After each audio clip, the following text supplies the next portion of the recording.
ॐ नमो भगवते वासुदेवाय।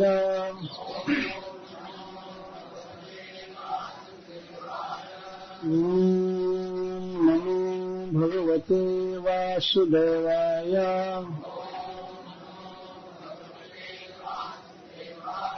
ॐ नमो भगवते वासुदेवाय।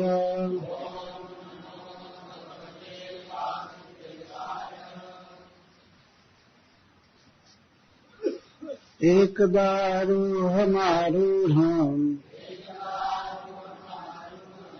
लालयन्ति सुतं सती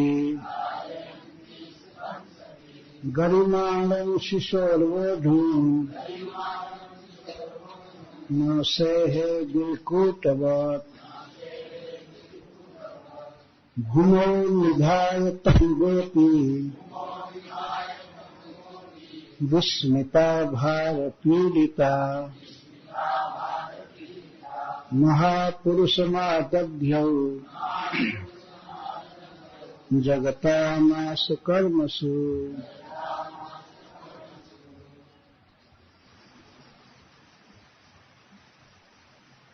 एकदा एक समय आरोहम अंक में आरूढ़ आरूढ़ लालयंती लालन कर रही थी सुताम पुत्र को सती लालन करने में कुशल गरिमाणम गरिमा भार शिशु हो शिशु के ओढ़ू ढोने में न सेहे समर्थ नहीं हो सकी गिरिकूटवत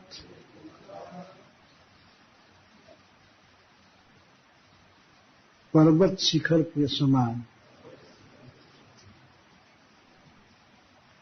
भूमौ गोद से भूमि पर निधाय रहकर तम श्री कृष्ण को गोपी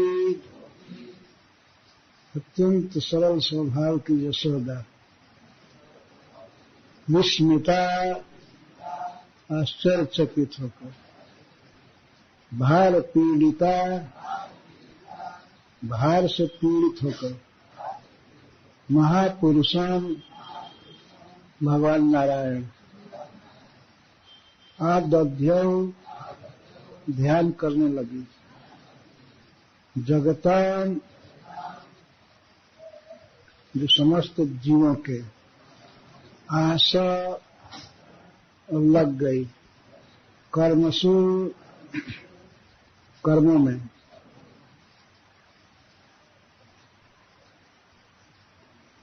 श्रील सुखदेव गोस्वामी पूतना के वध के समान इससे मिलता जुलता प्रसंग कह रहे हैं।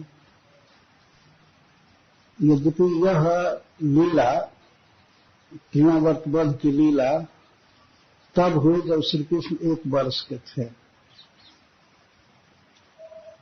इसके बाद और भी लीला कहेंगे जो 1 वर्ष से पहले की लीलाएं हैं, जैसे रिंगण बकैया चलना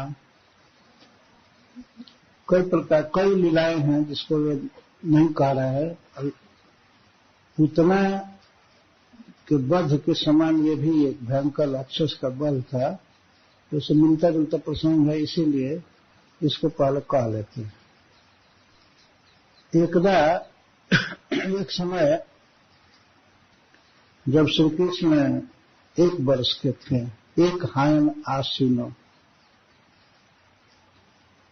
ये नंद बाबा ने ब्रजवासियों से कहा है 26वें अध्याय में, गोवर्धन धारण कर लिए श्री कृष्ण, 7 दिन उठाए रहे, उसकी छाया में ब्रजवासी सब बड़े सुख से रहे। तो जब गोवर्धन पर्वत को श्री कृष्ण ने रख दिया यथा स्थान, तो ब्रजवासियों की एक मीटिंग हुई थी, तो बड़े चकित हुए और नंद बाबा के पास आकर के पूछने लगे कि नंद महाराज, आप अपने बच्चे के विषय में किसी ज्योतिषी से कुछ जंचवाए हैं कि क्या है? और सब लीलाएं लगे कहने। कुछ तो 6 दिन का था तो पुतना का वध किया, फिर त्रिलावत का वध किया, ये किया वो किया। और समय तो हम लोग समझते थे कि ठीक है, हो गया, चांस था, पर भगवान की कृपा है। लेकिन 7 दिन इतना बड़ा पर्वत उठा करके रहा, तो आपके पुत्र के विषय में हम लोगों को बड़ा संशय हो रहा है। हम तो ऐसा अनुमान करते हैं या तो साक्षात भगवान विष्णु है और इसके साथ जो बड़ा लड़का है वो शंकर जी है, बलराम। हम मनुष्य नहीं मानते हैं इसको। ज्यादा से ज्यादा बढ़ा रहे हैं तो देव वरव, देवताओं में सबसे श्रेष्ठ भगवान और शिव जी तक ले जा रहे हैं। उसी समय वे लोग बोलते हैं कि आपका पुत्र जब 1 वर्ष का था, इसको तृणावर्त ले गया और उसका गला पकड़ करके उसको मार डाला, गला दबाकर। तो बड़े आश्चर्यचकित। तो नंद बाबा सीधे वो बातें सुना दिए जो गर्गाचार्य ने इस बच्चे के विषय में कहा था, एज इट इज, बदले नहीं। हरिश्री जी वहां कहते हैं कि गुरु के मुख से सुने हुए वचन को बदलना नहीं चाहिए, एज इट इज प्रस्तुत करना चाहिए। तो नंद बाबा जो गर्गाचार्य से सुने थे पूरा पूरा सुना दिए। तब क्या प्रतिक्रिया हुई? गोपों का संदेह नहीं गया, बल्कि और प्रेम बढ़ गया, क्योंकि गर्गाचार्य जी अपने भाषण के अंत में कहे कि गोपा यश समाहित, आपका बच्चा श्री में, कीर्ति में, तेज में नारायण के समान है, पर आप बड़ी सावधानी से इसकी रक्षा कीजिए। गर्गाचार्य भी ऐसे ही बोले कि नंद बाबा को ये कभी भावना न हो कि ये ईश्वर है, ये भगवान। गोपा यश्व रक्ष, इसकी रक्षा कीजिए, सुरक्षा रखिए। तो जब नंद बाबा ही परफेक्ट कुछ नहीं समझे तो ये गोप क्या समझेंगे? केवल श्लोक चल रहा था कि ये कहा है, ये कहा है, बाकी इनको जो समझना था, नित्य भाव था, बस वही समझते थे। अभी बच्चा गोवर्धन धारण करके रक्षा किया है सबकी, पर फिर भी उसी की रक्षा का ध्यान है। जब गर्गाचार्य ने कहा था कि इसकी सुरक्षा करनी चाहिए, तब तो ये बच्चा है, भगवान की पूजा हम लोग किए हैं, भगवान नारायण की कृपा से पर्वत तक उठा लिया, बस यही फाइनल था। कभी भावना नहीं होती थी कि ये भगवान है। गोवर्धन धारण करने पर कुछ हुआ तो वो भी नंद बाबा के प्रवचन से समाप्त हो गया, मुझे कहीं वाक्य से।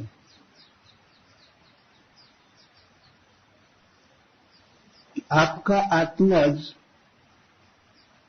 श्री कीर्ति और महानुभावता में नारायण के समान है, आधे श्लोक में, और गोपा यश समाहित, आप इसकी रक्षा कीजिए, समाहित चित्त। बस यही वाक्य गोपों को कभी ईश्वर नहीं समझने दिए। ये वाक्य और वैसे श्री कृष्ण की चेष्टाएं जो होती थी वो माधुर्य का पोषक होती थी। यहाँ पर सुखदेव गोस्वामी ये कथा कह रहे हैं, एकदा मतलब श्री कृष्ण जब 1 वर्ष के थे,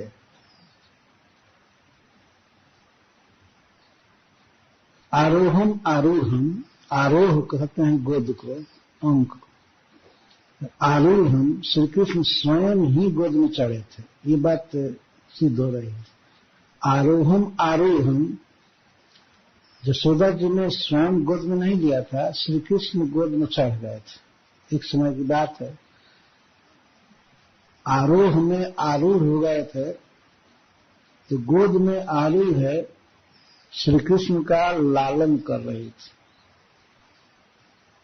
यहां श्री कृष्ण का कोई नाम न कह करके सुतम कह रहे हैं सुखदेव। मां यशोदा की सर्वदा ये भावना रहती थी, हमने इस पुत्र को जन्म दिया है, मेरा बड़ा प्यारा पुत्र है। इस भावना से लालयंती, वो लालन कर रही थी। क्या क्या लालन कर रही थी?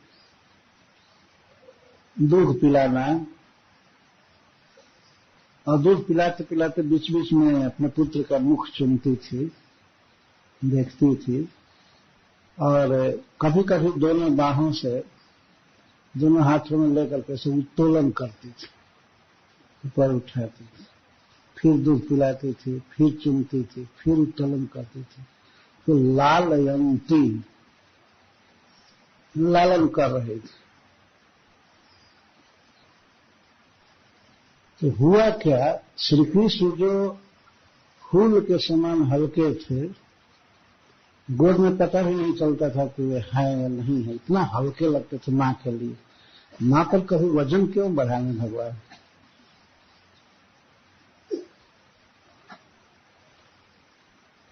पर उस दिन, जिस दिन तृणावर्त आने वाला था,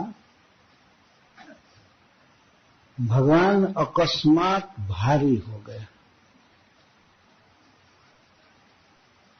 गरिमानम शिशोर्वोढुम्य से है गिरकूटवत। कैसे भारी हो गए? गिरकूटवत,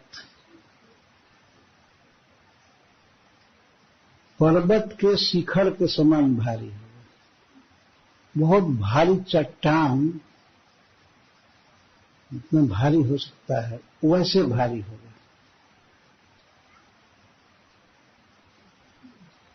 भारी हो गए तो मां यशोदा बैठ गई, संभाल नहीं पाई भार को, बड़े विस्मित हुई, भार क्यों बढ़ गया, इतना अधिक वजन कैसे बढ़ गया। विस्मित थी और उसके बाद बैठी तो गोद में भी वो नहीं रख सकती थी। जांघ पर रखने में, गोद में रखने में इतना भारी लड़का हो गया कि वो नीचे रख दिया। निधार भूमौ, भार नहीं सह सकी क्योंकि गिरकुटवत भार था, तो भूमौ निधाया, भूमि पर रख दी। शिशोर गरिमाणम वोढुम्य से है, अपने पुत्र के भारीपन को सह नहीं सकी, उसको गोद में रखने में समर्थ नहीं थी, तो भूमौ निधाया, भूमि पर रख दिया। किसको? तम, अपने पुत्र को। गोपी, गोपी है, बहुत भोली भाली स्वभाव की मां यशोदा है। कभी कल्पना भी मन में नहीं आती थी कि यह ईश्वर है या कोई बहुत विशेष गुण है। भार होने लगा, पहले विस्मित हुई, गोद में लिए और इसके बाद रह करके कुछ देर देखती रही, क्या वजन बढ़ गया, और उठाने लगी तो उठ ही नहीं रहा था, वो तो पर्वत शिखर के समान भारी था। तो विस्मिता, पहले जो सहज मुस्कान थी मां यशोदा के चेहरे पर, सहज आनंद, विस्मित चला गया, चकित हो गई। किसी भी असमंजस स्थिति में मां यशोदा भगवान नारायण का स्मरण करती थी, वही इष्ट देव हैं। तो महापुरुषम आदध्यौ, दध्यौ का अर्थ ध्यान करना, आ का अर्थ सम्यक। महापुरुषम श्री विष्णु नारायणम, भगवान नारायण का ध्यान करने लगी, प्रणाम करने लगी, और ध्यान करने का आशा था कि हे भगवान नारायण, आपका दिया हुआ पुत्र है, आप ही रक्षा कीजिए। अकस्मात शरीर का वजन कई टन बढ़ गया, तो शोक की बात थी ना। इसलिए भगवान को प्रणाम करने लगे। अपने घर में जो श्री नारायण थे, लक्ष्मी नारायण, तो उनको बार बार प्रणाम करना, ध्यान करना, आप ही रक्षा कीजिए, मैं तो रोग समझ भी नहीं रही हूं क्या रोग है। बड़ी विस्मित हो गई। जगतम महापुरुषम, जीवों के महापुरुष भगवान ने विष्णु को ही महापुरुष कहा जाता है। आजकल लोग ऐसे थर्ड क्लास के शब्द बोल देते हैं जहां पर वो महापुरुष किसी व्यक्ति विशेष के लिए महापुरुष कह देते हैं। भागवत में ऐसा कभी नहीं किया गया। सुखदेव गोस्वामी महाराज परीक्षित को कहते हैं महापौरुषिको भवान, आप महापुरुष के भक्त हैं, इसलिए मैं यह श्रीमद् भागवतम आपको सुनाऊंगा। तदहम ते विधास्यामि महापौरुषिको भवान,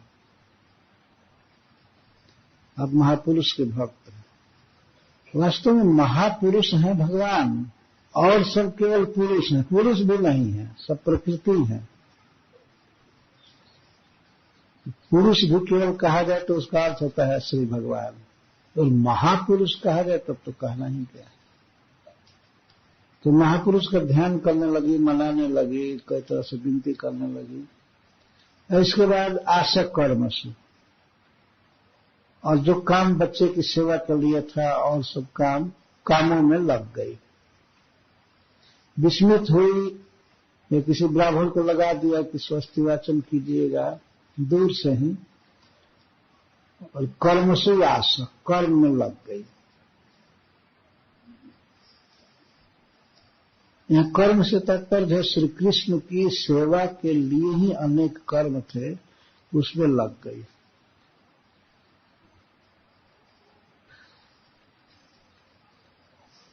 आश्चर्य हुआ था, इतना भारी भार बढ़ा और कैसे काम में लग गई, क्योंकि उसका स्वभाव था कृष्ण सेवा में लगे रहना। कृष्ण के लिए माखन निकालना या कोई न कोई सेवा, ये करना है, ये करना है, करना है। तो कुछ देर तो चकित रही, इसके बाद भूल गए कि भगवान की कृपा से सब ठीक हो जाएगा। वजन बढ़ गया तो क्या हुआ, उसकी सेवा करनी है। अच्छा, बच्चा जहां बैठा तो बैठा, और वो भी खेल नहीं रहा था। उस समय पैर से चलने की शक्ति आ गई थी भगवान में, लेकिन बैठे तो बैठे ही रह गए। मां उठा भी नहीं सकती थी और वे उठ भी नहीं रहे थे, और अपने काम धंधा में लग गए। भूमि पर लह करके काम में लग गए। तो दैत्य नामना तृणावर्तः कंस भृत्य प्रणोदिता।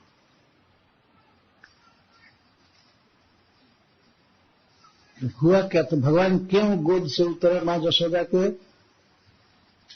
क्योंकि उन्होंने सोचा कि यदि मां के गोद में रहूंगा और दैत्य अपहरण करेगा तो मां को भी उठा कर ले जाएगा और तो विपत्ति में पड़ जाएगी, इसलिए मां को अलग कर दूं, हमको ले चले। वो मां की सुरक्षा का ध्यान रखा भगवान ने। नहीं तो बमंडल में वो भी उड़ेगी जहां तहां, तो भगवान तो समर्थ हैं और वो तो दुर्दशा में पड़ जाएगी। इसलिए भगवान मां से दूर हो गए। बैठ, तो दैत्य एक था कंस भृत्य, कंस का सेवक, और प्रणोदित, कंस के द्वारा प्रेरित हुआ। जब पूतना का वध हो गया, सक्टासुर का वध हो गया, तो इन सब बातों से, और महाबल भट्ट का भी वध हो गया। महाबल भट्ट एक राक्षस था, लेकिन वो सोचा, कंस ने उसको प्रेरित किया कि आप उस बच्चे का वध कीजिए, बड़ा बलवान है।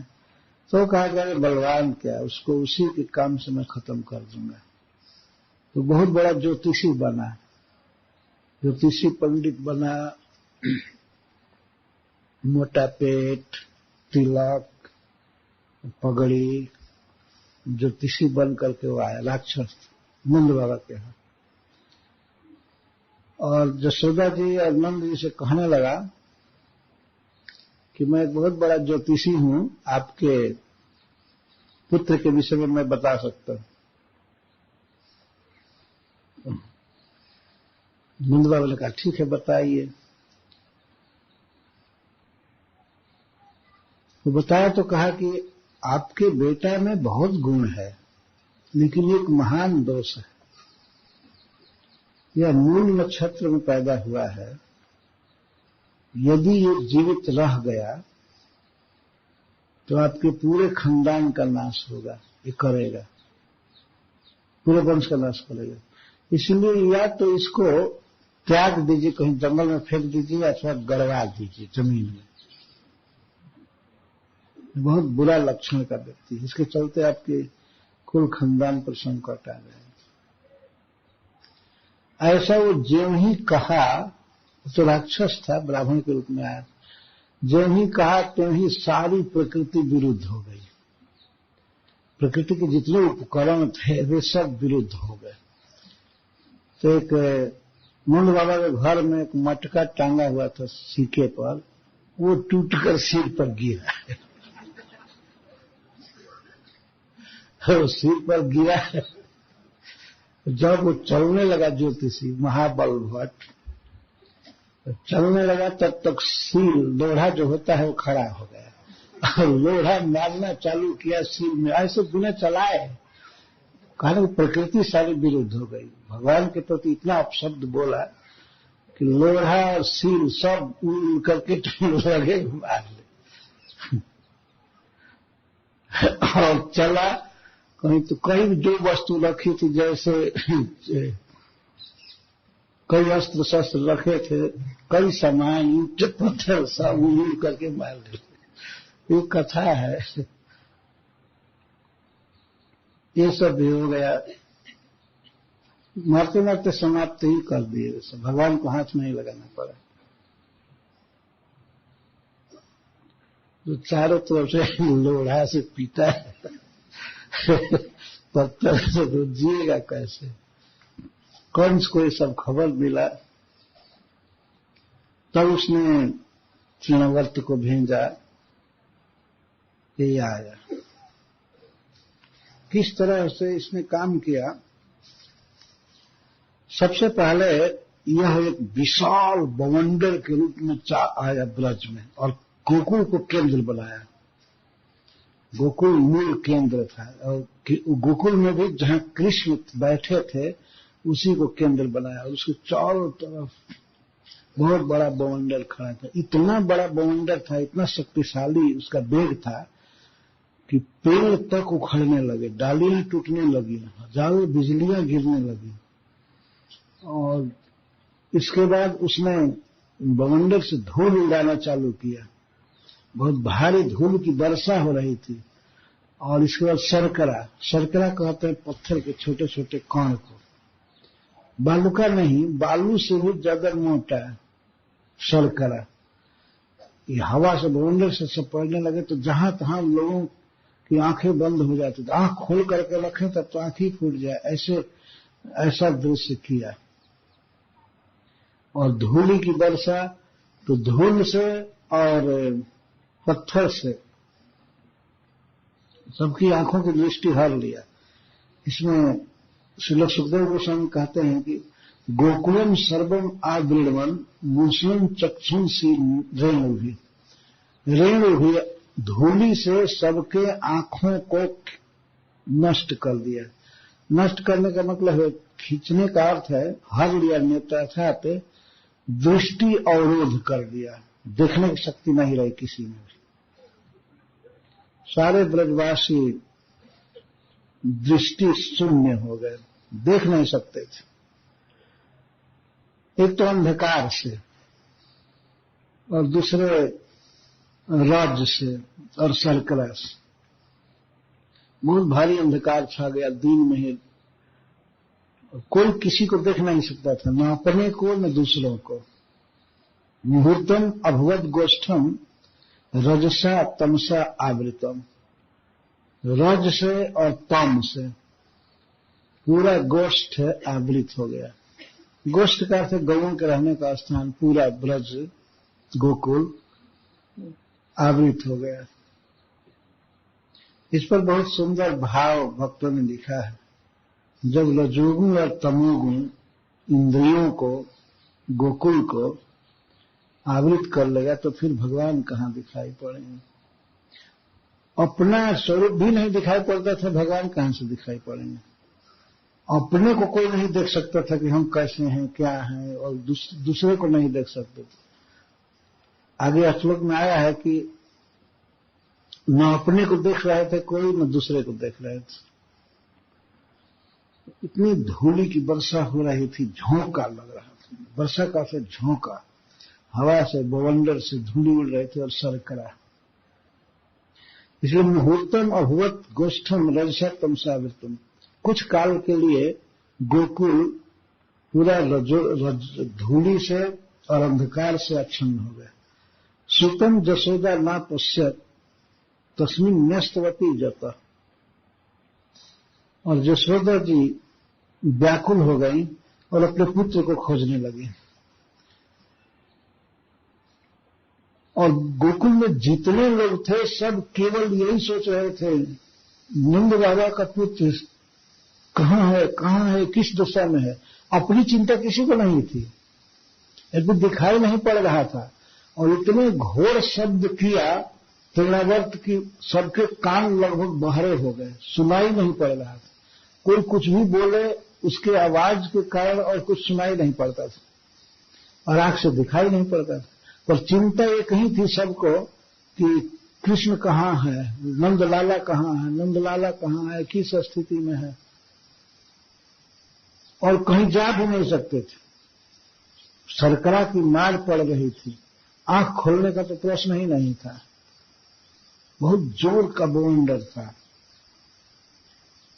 तो मां जसोदा अंदाज से आंख बंद किए किए अपने पुत्र को खोजने लगी। उसको विश्वास था कि भारी पत्थर जैसा है तो ये कहीं जाएगा नहीं। अंदाज से वो खोज रही थी, जैसे यहाँ के भक्त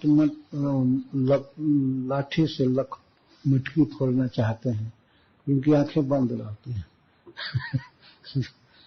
तो कई लोग नहीं फोड़ पाते। मां जसोदा अंदाज से अपने पुत्र को खोज रही है, आंख खोल नहीं सकती, आंख खोलेगी तो और धूल का झोंका और सरकरा उसकी आंखों में पड़ेगा। आंख बंद किए इधर उधर खोज रही है, लेकिन वो तो उठा ले गया था।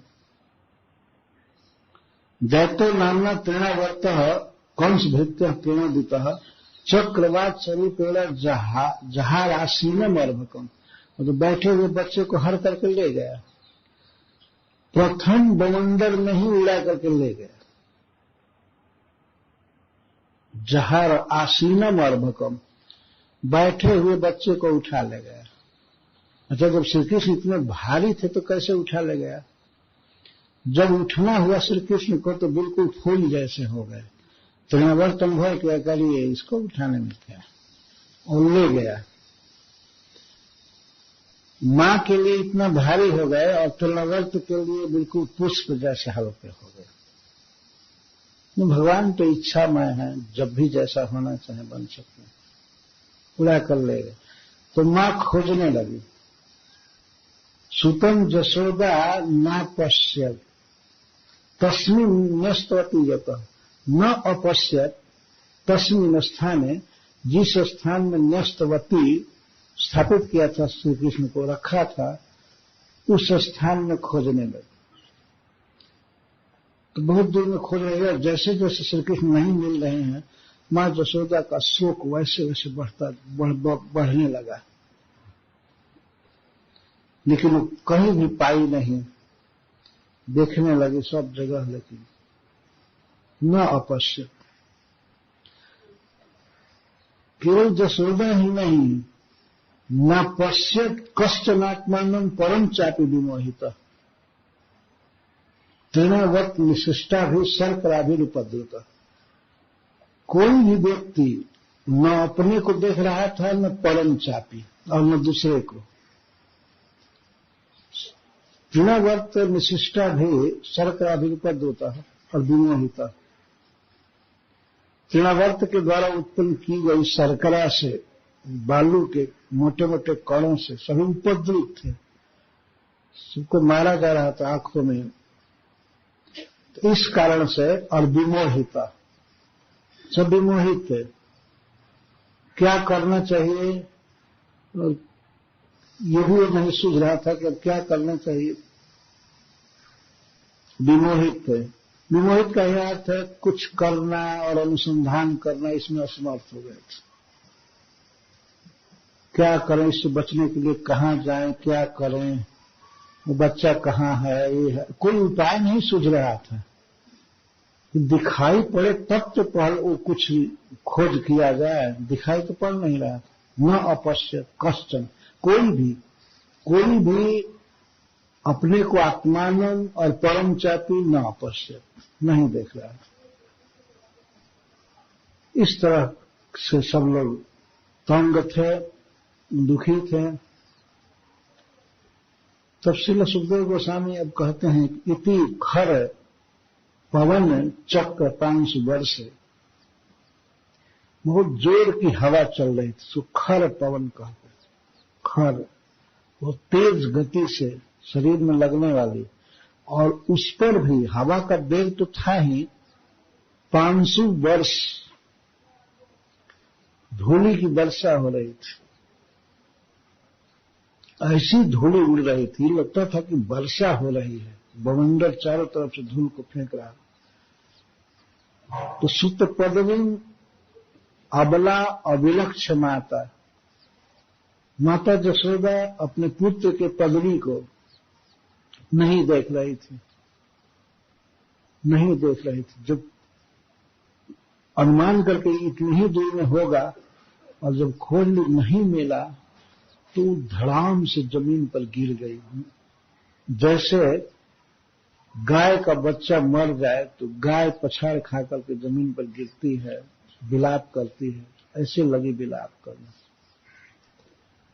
अविलक्ष्य अबला, सुखदेव गोस्वामी मां जसोदा को अबला कह रहे हैं। उसमें कोई बल नहीं रह गया, अधीर हो गया। वो जानबूझ करके नहीं गिरी, ऐसा शोक हुआ कि अपने आप जमीन पर गिर गई। भूमि पतिता, भूमि पर पतित हो गई, गिर गई। मृत वत्स का जथा गौ, जैसे गाय का बछड़ा मर गया हो तो गाय शोक में पड़ गया, इस तरह से कृष्ण के केवल अदर्शन से मां जसोदा की वो दशा है। कृष्ण दिखाई नहीं पड़ रहे हैं, लेकिन वे हैं, पर इससे उनकी दशा है। अति करुणम अनुस्मरंती अशोचत, अति करुणम।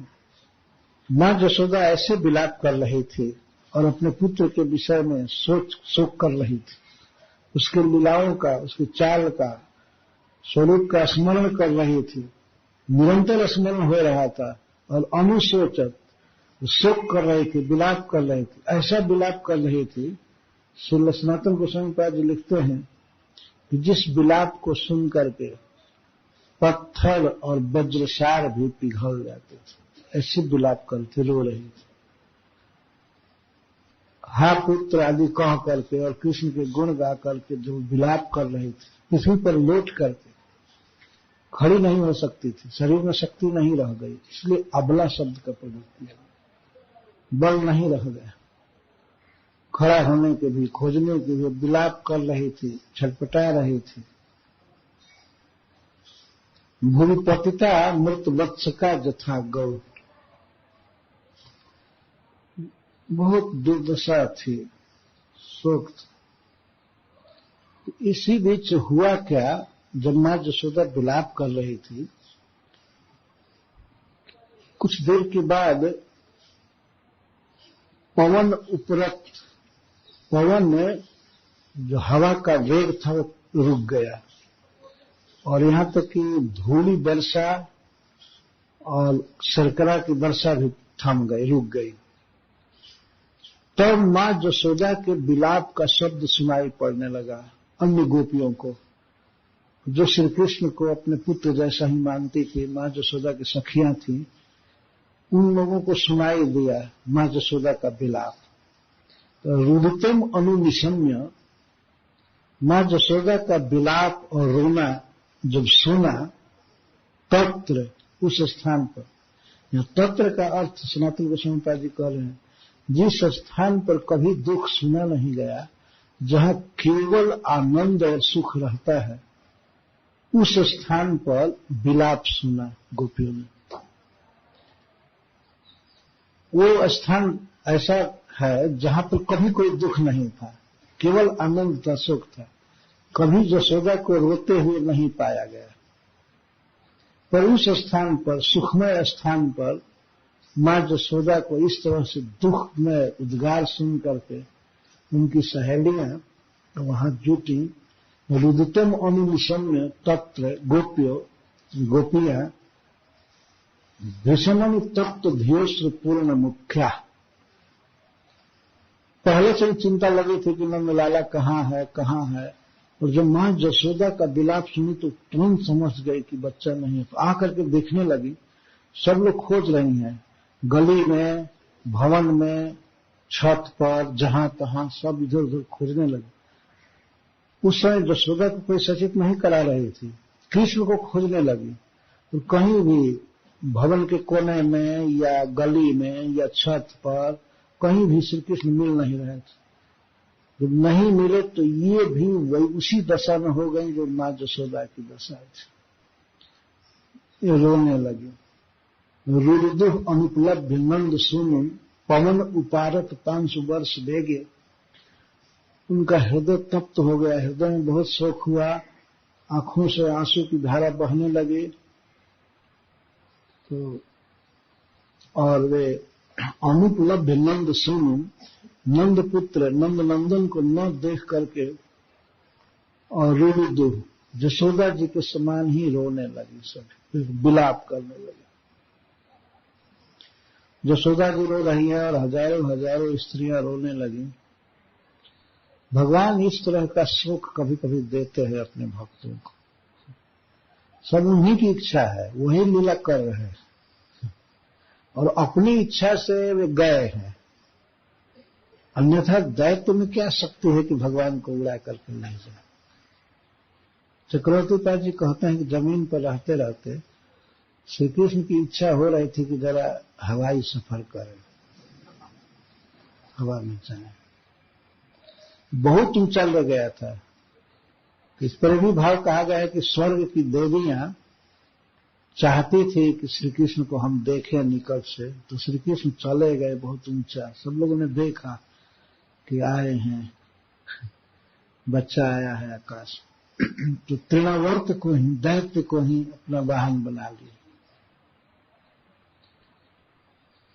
इधर विलाप नंद बाबा रो रहे हैं, यशोदा रो रही है, और गोपियां रो रही हैं, और भी जो बच्चे थे वे भी रो रहे हैं। सारा ब्रज रो रहा है श्री कृष्ण के बिना।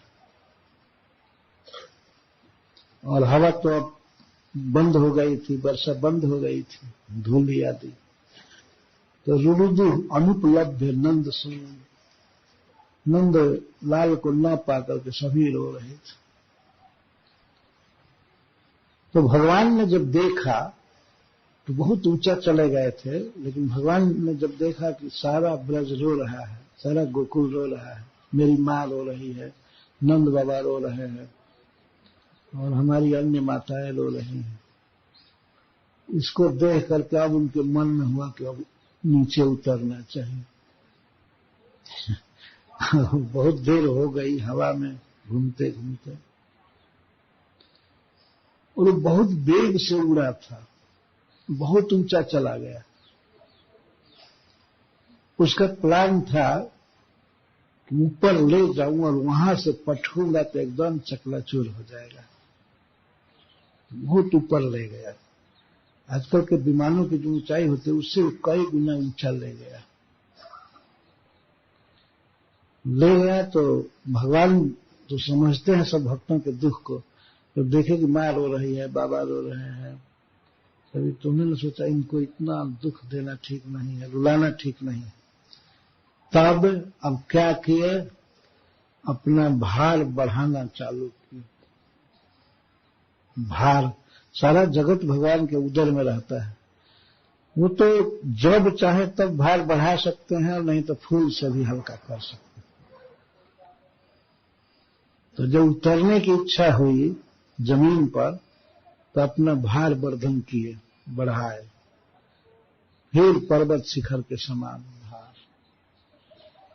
और पर्वत शिखर क्या, हिमालय और सुमेरु से भी ज्यादा वजन बढ़ाए, जो और गला पकड़े थे उसका। वो तो अपने स्खलन परिहार के लिए कि मैं गिर न जाऊं। आपने देखा है कोई बच्चे को अगर ऊपर उठाया जाए और नीचे गिरने की नौबत हो तो और पकड़ लेता है, तो भगवान और पकड़ लिए, जैसे मैं गिर न जाऊं। नीचे मुझको झाई आ रही होगी, नीचे देख करके इतना ऊपर आ गया, कहाँ आ गया, ये भी उनकी लीला है। तो अक्सर भारी हो गए। भारी होने से तिलावर्त का जो वेग था उड़ने का, जाने का, वो शांत रया। तृणावर्तो शांत रया, रया माने वेग, शांत हो गया।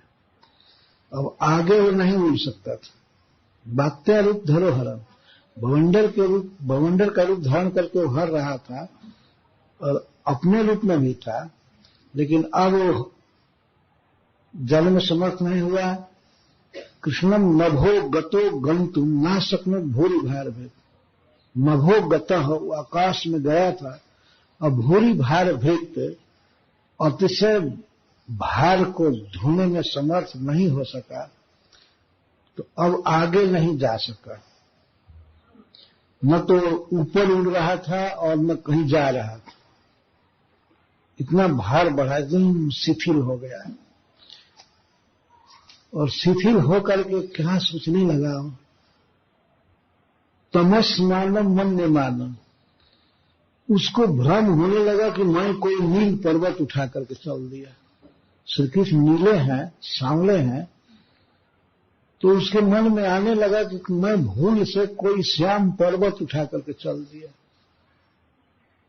पर्वत नहीं, वास्तव में बच्चा है नीलमणि, लेकिन उसको भावना हो रही है तम असमानम मन्यमान।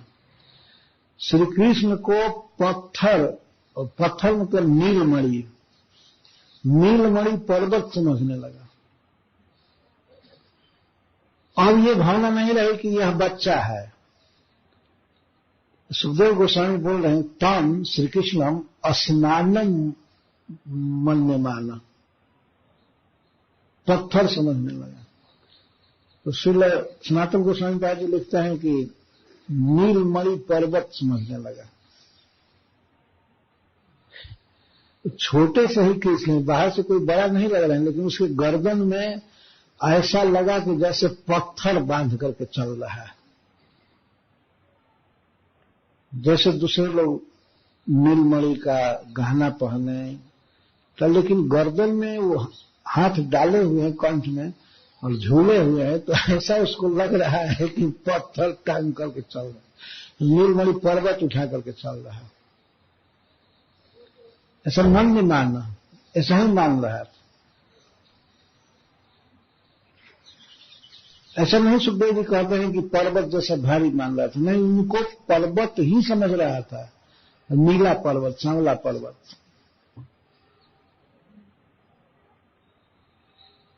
और लटके हुए थे।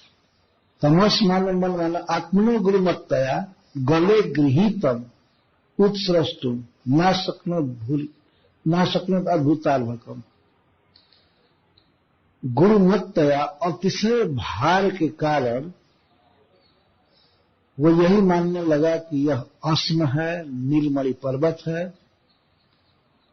और आत्मनः गले गृहीतम, अपना गला पकड़ करके, तृणावर्त सोच रहा है कि मेरा गला पकड़ करके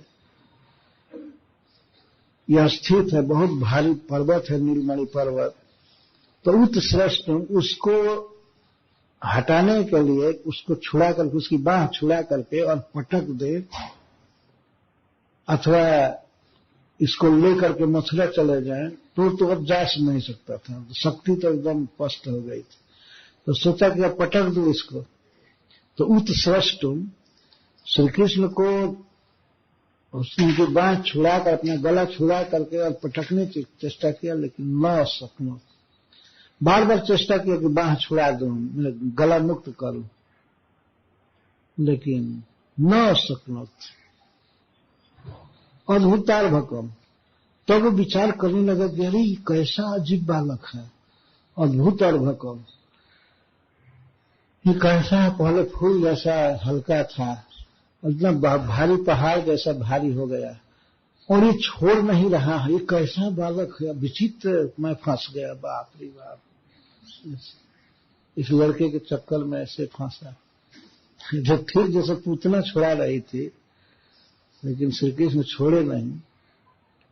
तो यहां भी तृणावर्त छुड़ा रहा है, चट्टा रहा है, लेकिन छोड़े नहीं।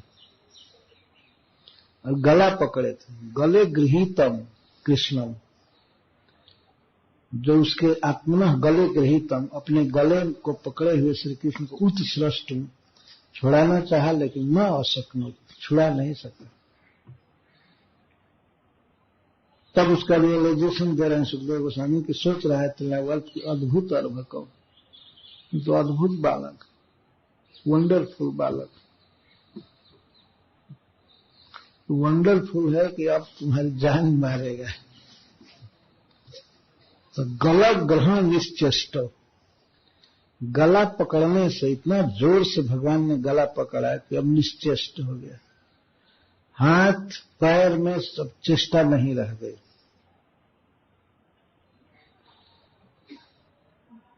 चेष्टा शरीर में कहीं भी कुछ नहीं रह गई, एकदम पकड़ ली इतना जोर से, इसका मतलब कि सांस रुक गई कंठ पकड़ने से, और निश्चेष्ट हो गया।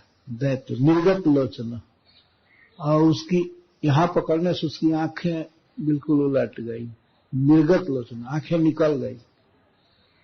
अव्यक्त राव, और राव माने ध्वनि, आवाज, अब मुख से थोड़ी भी आवाज नहीं निकलती थी। जानते क्यों किया ऐसा भगवान ने? क्योंकि इसके पहले उन्होंने देखा था कि पूतना जोर से चिल्लाई थी तो कितने लोग गिर गए थे, बेहोश हो गए थे, अतः यह न चिल्ला नहीं पावे। भगवान ने सोचा, बड़ा भयंकर आवाज करते हैं, कितने लोगों के भिन्न हृतकर्ण मस्तका, पूतना चिल्लाई थी तो लोगों के कान और मस्तक और हृदय फट गए, इतना भयानक। तो गला पकड़ने का भगवान का आशय यही था कि ये न बोल पावे, जोर से दबा ले। तो अव्यक्त राव, अव्यक्त राव, थोड़ी भी आवाज बाहर नहीं जा सकती थी। अच्छा, इसको आकाश में क्यों लगा? इसीलिए ले गए कि पूतना ने मरने पर भी बड़ा उपद्रव किया, शरीर से हजारों लाखों पेड़ों को तोड़ दिया था मृत शरीर से, और इसके विकराल स्वरूप को देख करके और लोग डर जाते, मां डर जाती, इसलिए ले गए आकाश में, कोई देखे ना, कोई देखे ना भयानक रूप, और न कोई आवाज सुन पावे, इसके लिए गला दबाए। न पतत सहबालो बेसुर, और वह बेसु विगत प्राण हो गया, और सह बालह, बालक के साथ पृथ्वी पर गिरा। न पतत, कहां गिरा? ब्रजे, ब्रज में गिरा। एक ऐसा स्थान था जहां केवल पत्थर पत्थर था, और गौओं के खुर से कीचड़ हो जाता था, कभी कभी धूली हो जाती थी। तो एक ऐसा स्थान था जहां केवल पत्थर था, और वहां गौएं दुही जाती थी, तो कीचड़ न हो पावे खुर से, ऐसे उस स्थान को रखा गया। तो भगवान ने गिराया उसको वहीं पर, पूतना को तो कुछ दूर ले जाकर गिराया था, और तृणावर्त को बिल्कुल मध्य में गिराया, क्योंकि जहां माताएं रो रही थी, यशोदा जी रो रही थी, सब लोग रो रहे थे, तो उनको सुख देने के लिए गिराए। इसको मरा हुआ देख करके और मुझको कुशल देख करके सभी को परम आनंद होगा, जल्दी से जल्दी सुख मिले, इसलिए निकट स्थान में ही गिराए। गिरने का वर्णन सुखदेव जी करते हैं। तमंतरिक्षात् पतितं शिलायां विशीर्ण सर्वायवं करालं पुरं यथा रुद्रशरेण विद्धं स्त्रियो रुदत्यो ददसुः समेतः। जहां समेता स्त्रियः रुदुः एक साथ जुट करके कृष्ण के शोक में स्त्रियां रो रही थी। कृष्ण के लिए बहुत स्त्रियां जुटी थी, अब रो रहे थे, कोई उपाय सूझ नहीं रहा था। बच्चा है नहीं, चारों ओर से खोज खाज करके सब एक जगह जुट गई, रो रही थी। तो उसी स्थान के निकट भगवान ने गिराया उसको। तम अंतरिक्षात् पतितं शिलायां, अंतरिक्ष से ऊंचे आसमान से गिराए। इसका शरीर भी पत्थर जैसा कठोर था, तो भगवान ने सोचा कि पत्थर पर पत्थर जब गिरेगा तो चकनाचूर हो जाएगा। बहुत भारी चट्टान को अगर पत्थर पर गिराइए, खड़े पत्थर पर, तो खंड खंड हो जाएगा। तम दैत्यम अंतरिक्षात् पतितं शिलायां, वह शरीर शिला पर गिरा। विशीर्ण सर्वावयवम करालम, उसके सारे अंग विशीर्ण हो गए। विशीर्ण का मतलब ये हुआ कि हाथ कई जगह टूट गया, मस्तक टूट गया, फट गया, ये हुआ, उसको विशीर्ण, विशेष शीर्ण हो गया। ना ऊंचा से गिरा तो विशीर्ण हो गया। जैसे भगवान शिव ने जब त्रिपुरासुर का वध किया था, त्रिपुर का नाश किया था, तो पूर जैसे गिरा था रुद्र शरेण, रुद्र के बाण से जैसे नगर गिरा था, उस तरह से तृणावर्त गिरा। ये उपमा दे रहे हैं सुखदेव गोस्वामी। रुद्र शरेण, भगवान शिव 3 नगरों का नाश किए थे। मैं दानव 3 नगर बनाया था, एक सोने का, एक चांदी का और एक लोहे का नगर बनाया था। इस्पात का बनाया होगा जो भी तो स्टेनलेस स्टील का नगर बनाया था।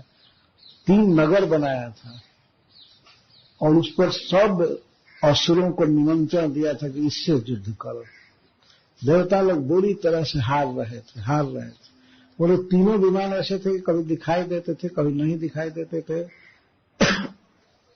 कभी आकाश में स्थित रहते थे, कभी भूमि पर भी आ जाते थे, कभी हवा में, कभी पानी में, कभी कुछ। भगवान शिव को नियुक्त किया गया था कि आप इसका वध कीजिए। वे लोग सब विमान बम वर्षक थे, मतलब सारा हथियार से लैस, और जब वो लड़ने आते थे तो देवता लोग बिल्कुल तबाह हो जाते थे।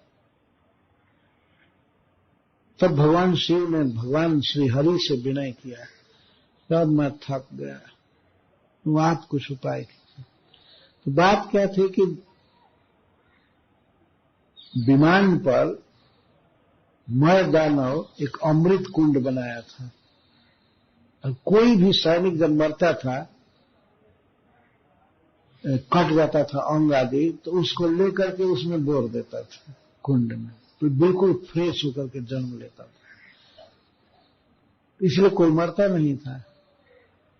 तो भगवान ने उपाय किया, शिव जी की प्रार्थना से उपाय किया। 7वें स्कंध में कथा है। तो भगवान बने गाय और ब्रह्मा जी बने बछड़ा। तो वे गए उस विमान पर,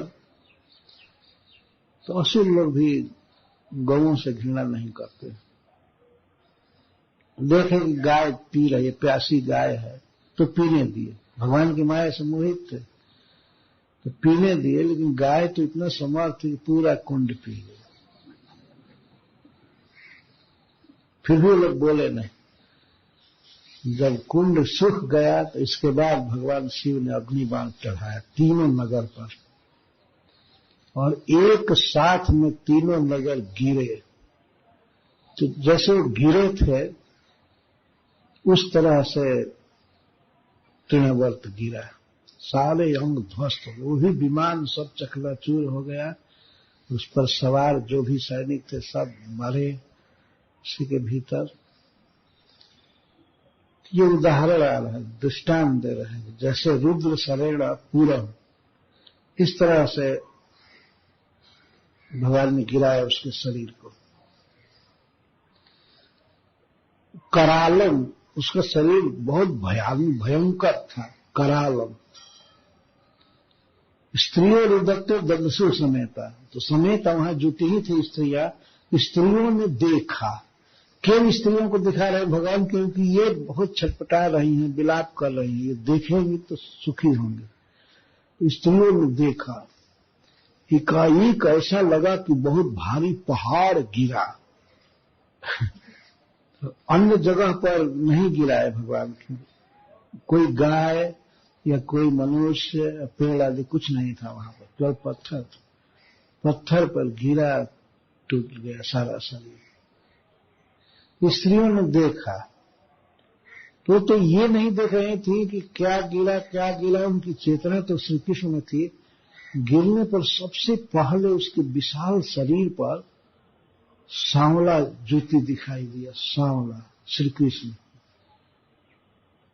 तो पहचान गई, तो दौड़ी और उठा ली श्री कृष्ण को, और कोई विचार नहीं कि कौन है, कैसे गिरा, मरा, इसके विषय में कोई विचार नहीं। केवल श्री कृष्ण को देखा स्त्रियों ने तो दौड़ी और उठा ली, और उठा करके देखी कि बच्चा बिल्कुल सुरक्षित है, कोई नुकसान नहीं हुआ, कहीं कटा छटा नहीं है। तो प्रादाय मात्रे प्रतिहित विस्मिता, बच्चे को उठा लिया, उस समय गले को छोड़ दिया था वो बच्चा, और तृणावर्त के शरीर पर लेटा था, बैठा था।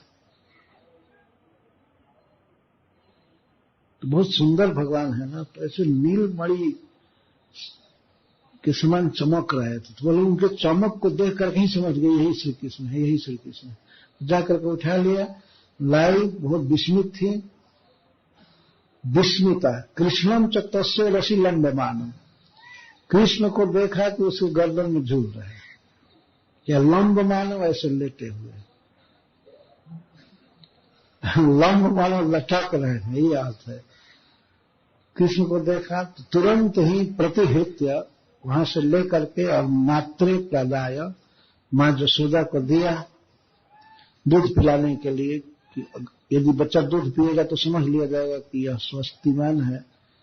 तो तम स्वस्थिमंतम पुरुषादनीतम विहाय सामृत मुखात प्रमुक्तम गोप्यश्च गोपा किलनंद मुख्या लब्ध्वा पुनः प्रापुरति मोदम।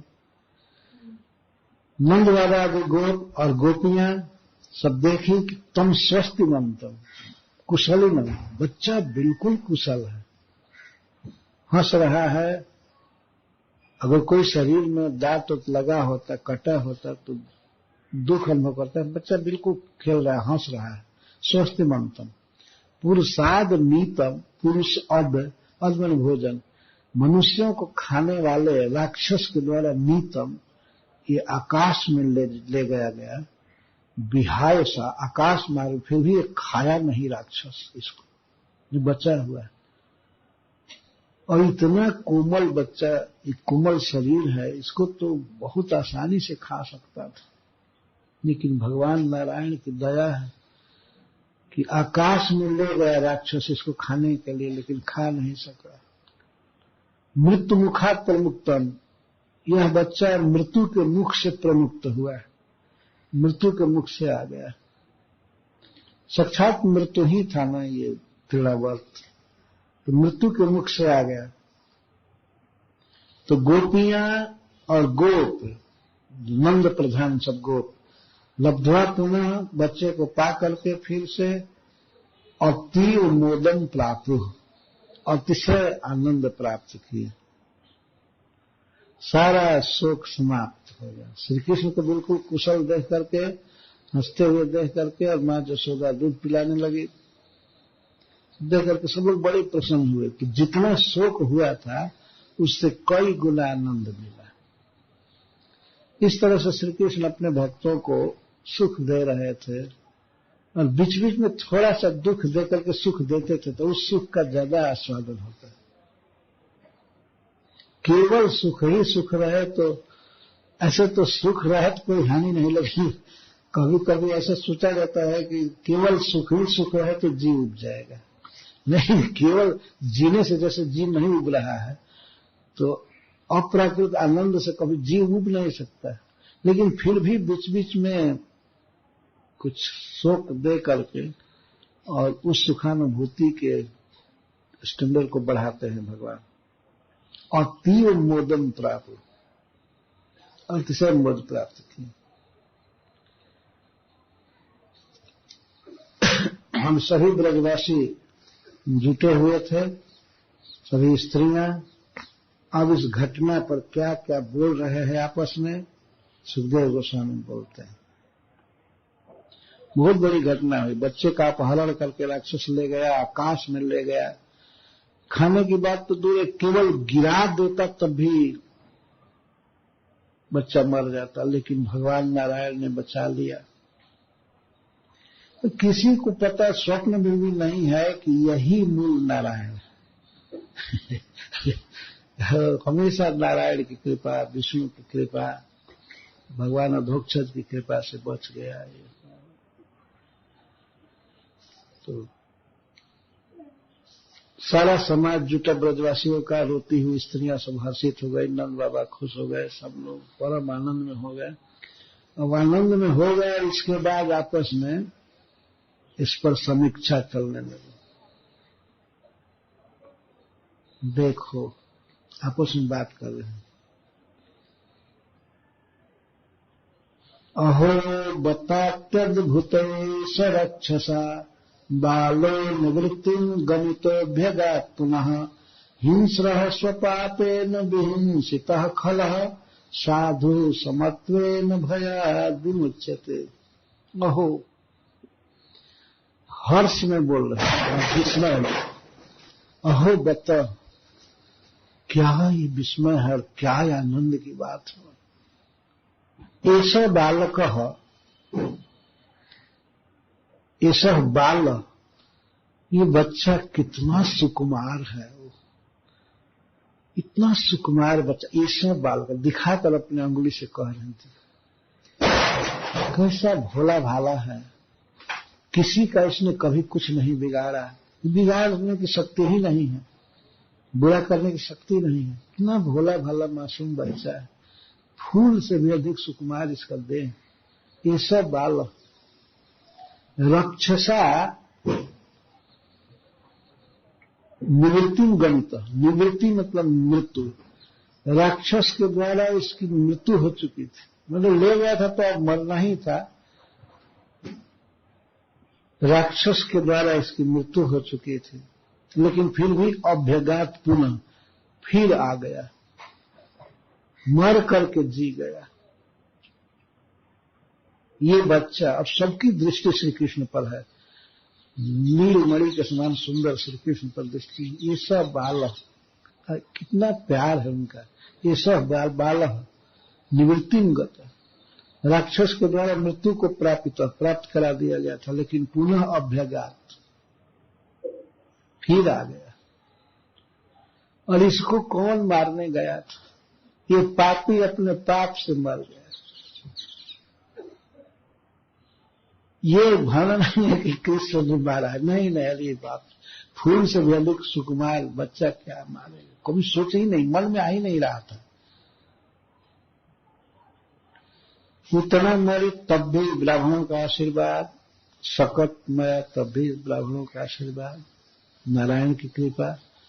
और जब चक्रवात मरा, चक्रवर्त मरा, तो उसमें कह रहे हैं हिंस्र स्वपापेन स्वयं विहिंसित, विहिंसित खल, हिंस्र हिंसक, निर्दोष जीवों की हत्या करने वाला, मारने वाला हिंसक, हिंस्र स्वपापेन, अपने पाप से विहिंसित मर गया, अपने पाप से मर गया। ये खलह जो बच्चे को उठा करके ले गया, क्रूर हृदय, ये अपने पाप से मर गया। साधु समत्वेन भयाद् विमुच्यते। जो व्यक्ति सरल होता है, साधु होता है, किसी को सताता नहीं, किसी के प्रति कपट छल नहीं, तो वो अपनी समता से ही मुक्त हो जाता है, संसार से भी और सांसारिक विपत्तियों से भी मुक्त हो जाता है। अब वो तुलना करें, ये बच्चा को देखो और इसको, इस दुष्ट को देखो, इसको कौन आया था मारने? ये अपने आप अपने पाप से मर गया। बच्चा के गला दबाने से मरा, ये तो सोच ही नहीं सकते थे वो लोग। स्व पापे न, यदि कोई व्यक्ति किसी का बुरा करना चाहता है तो उसका बुरा तो होता नहीं है, बुरा तब होता है जब उसके कर्म के अनुसार लिखा हुआ होता है।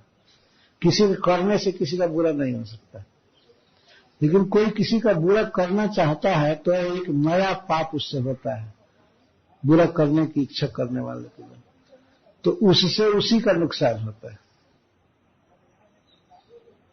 यहां तो प्रकट बात है, भले ब्रजवासी सारा रहस्य नहीं जानते हैं, लेकिन दृश्य पर अपना अपना कमेंट पेश कर रहे हैं कि ये पापी अपने पाप से मारा गया, जो कि है हिंसक, लेकिन अपने आप हिंसित हो गया। विहिंसित, हिंसित माने मार दिया गया, किल्ड। ये अपने आप इसके पाप ने इसको मार दिया। और ये साधु सरल चित्त निर्दोष बच्चा बच गया। ये समत्व है ना, समभाव से रहता है, किसी के प्रति राग नहीं, द्वेष नहीं, किसी का बिगाड़ना नहीं, कुछ नहीं, इसमें समता है बच्चे में। साधु का अर्थ है कोई भेषधारी साधु नहीं, साधु माने सरल चित्त व्यक्ति। तो साधु अपने समता से बच जाता है, मुक्त होता है, और खल अपने पाप से नष्ट हो जाता है। इसीलिए संसार में किसी का बुरा नहीं करने की सोचना चाहिए। तो बुरा करने की कोई व्यक्ति सोचेगा तो उसका बुरा हो नहीं पाएगा, होगा तभी जब लिखा होगा, तो लिखा होगा तो हमारे किए बिना भी हो जाएगा।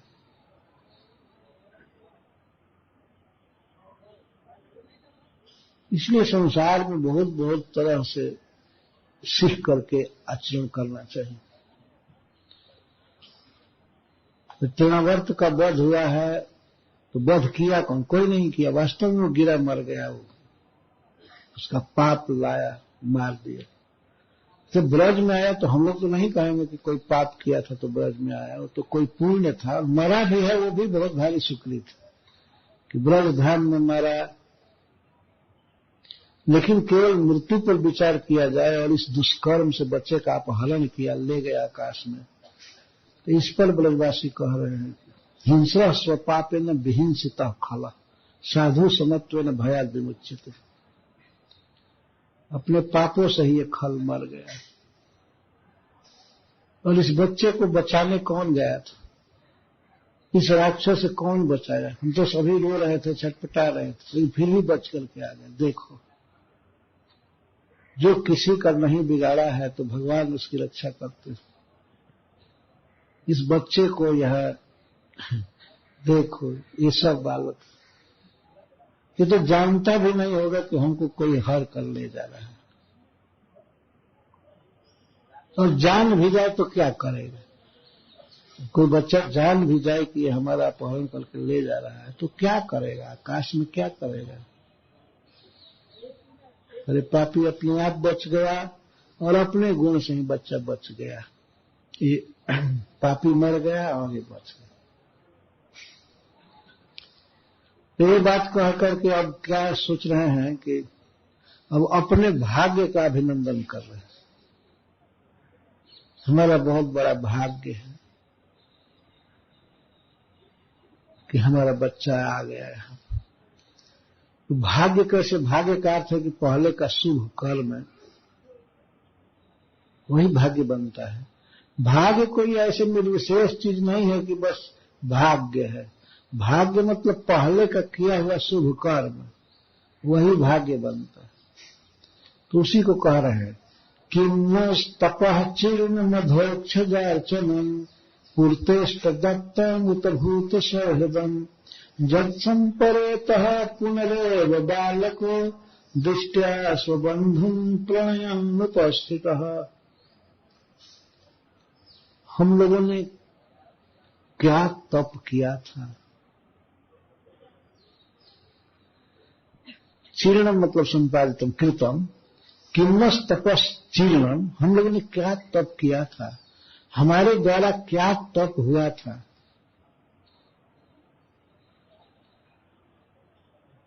तप जैसे कृच्छ चंद्रांग आदि व्रत करना, इंद्रियों पर नियंत्रण रख करके भगवान की भक्ति करना।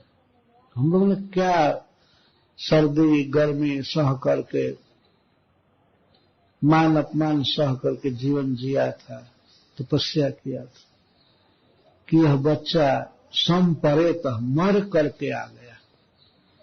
बारंबार इस बात को कह रहे कि मर करके आ गया। ये मर करके आने ही जैसा है। संपरेतः पुनः आगतः, मर करके आ गया। अधोक्षजार्चनम, हम लोगों ने भगवान विष्णु की क्या पूजा की थी। अधोक्षज जो इंद्रियों के अनुभव से परे हैं, वैसे प्रभु हमारी पूजा से, हमारी भक्ति से प्रसन्न है। भगवान नारायण प्रसन्न है और उनके आशीर्वाद से बच्चा बच गया। तो हम लोगों ने कौन सी आराधना भगवान की थी, अर्थात की है जरूर, जिसके फल से ये बच्चा मर करके जी गया। किन्नस तपः चीर्ण मधोक्षजार्चनम, वो भी चीर्णम। अधोक्षज का अर्चन क्या क्या कीर्तन किया था। पूर्तेष्ट दत्तम उत भूत सहृदम, हम लोगों ने कौन सा पूर्त कर्म किया था और इष्ट कर्म और भूत सहृदम।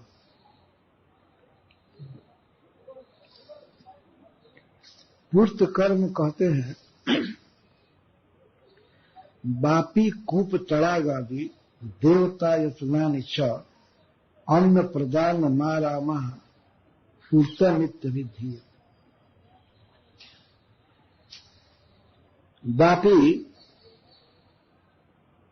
बापी का तो छोटे से सरोवर को पोखरा, कूप कुआं खुदवाना, पोखरा बनवाना और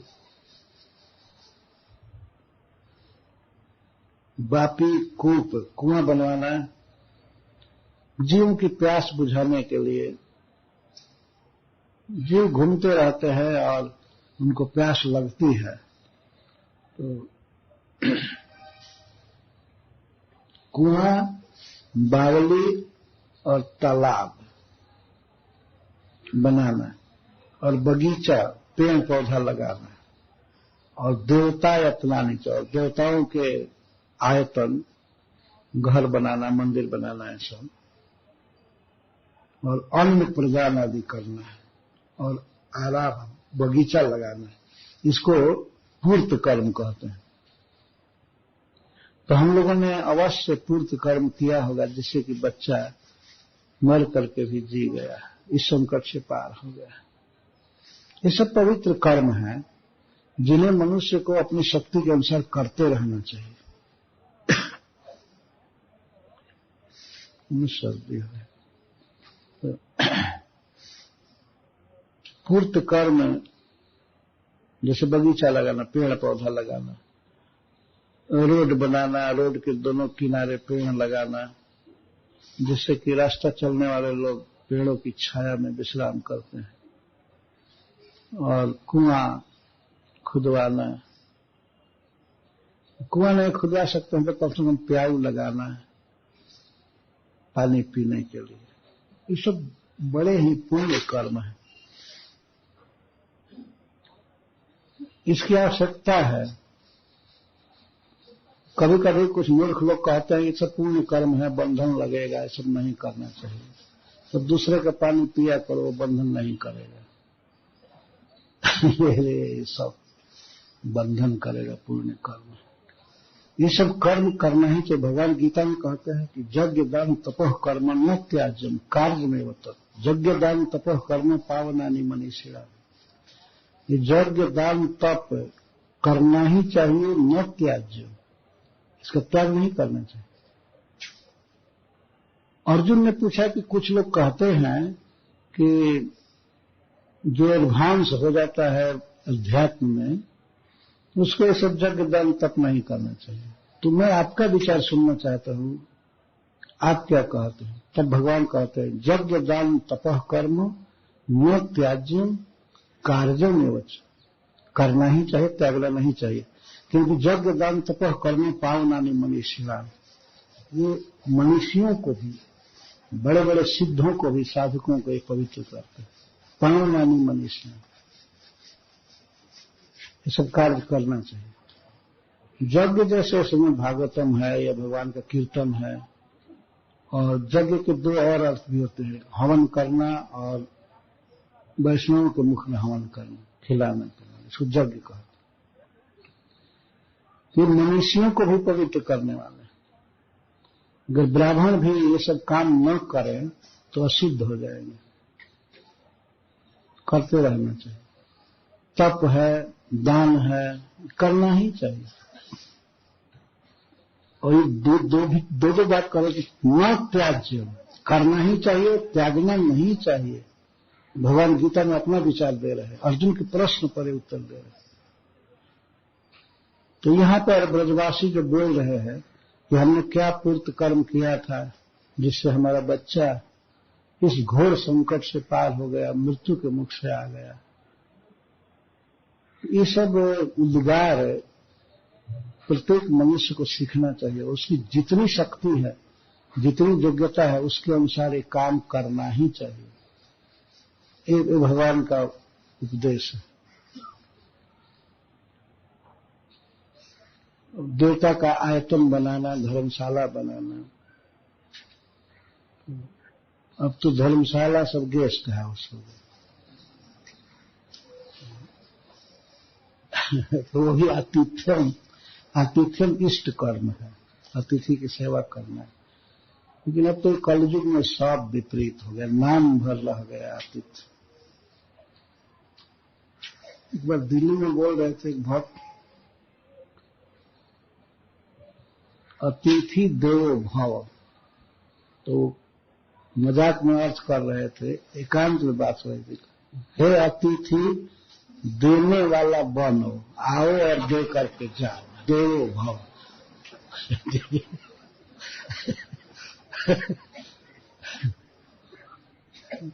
अतिथियों से इतना चार्ज करते हैं सब जगह। और अतिथि भी तो बहुत मेहनत है, घुमक्कड़ सब घूम रहे हैं, ऐसा अतिथि कहाँ मिलते हैं। जो भी है सब बदल चुका है। कुआं खुदवाना कितना जरूरी है, और तालाब जहाँ पानी पीने को सहज स्वाभाविक मिले, पानी की कोई व्यवस्था नहीं है तो फिर बोतलों में पानी बंद करके महंगे दामों में बेचे जा रहे। कितना प्रैक्टिकल है कुआं खुदवाना, बावली बनवाना, तालाब बनवाना और वृक्ष लगाना।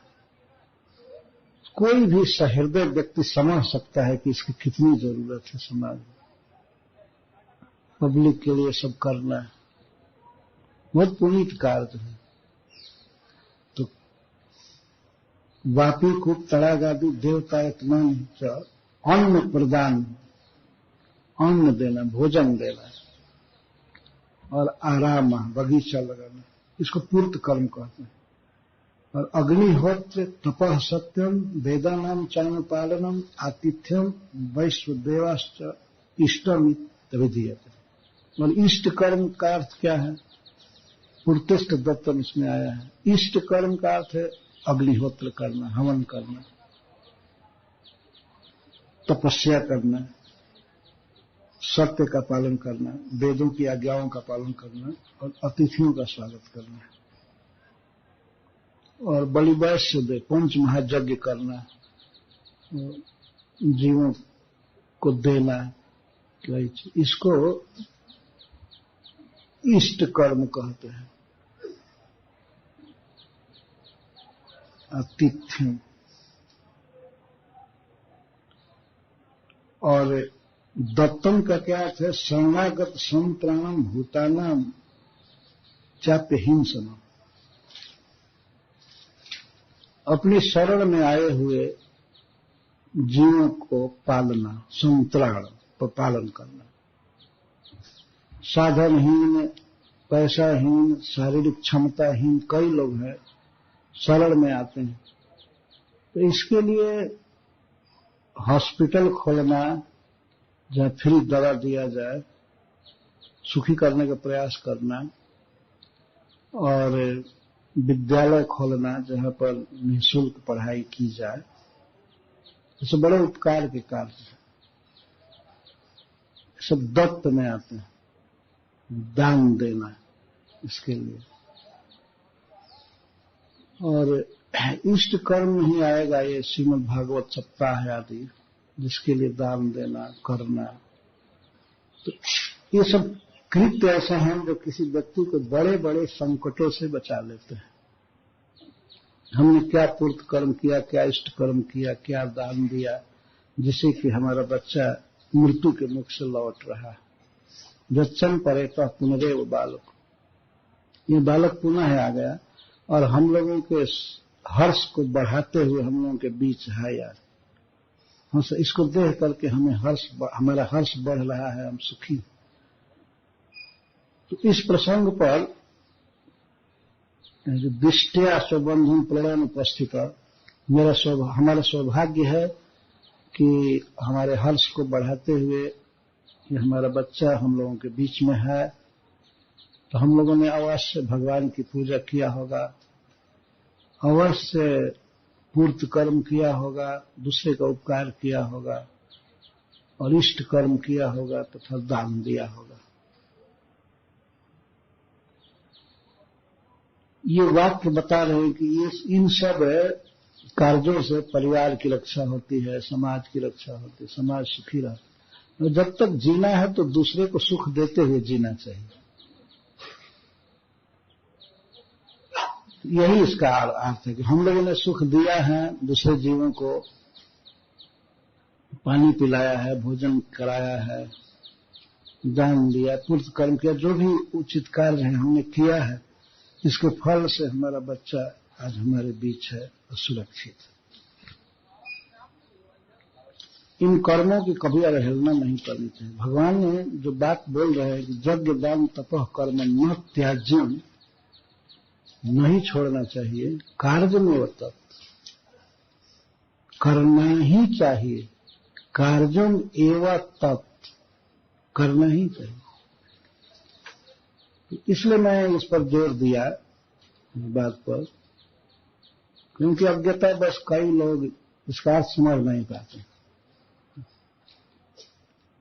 कहते हैं ये पूर्ण कर्म है, बंधन करेगा, ये करेगा, वो करेगा।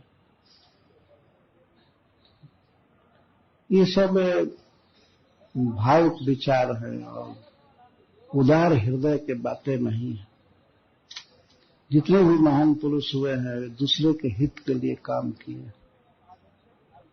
दधीची मुनि तो हड्डी दान कर दिए देवताओं के हित के लिए।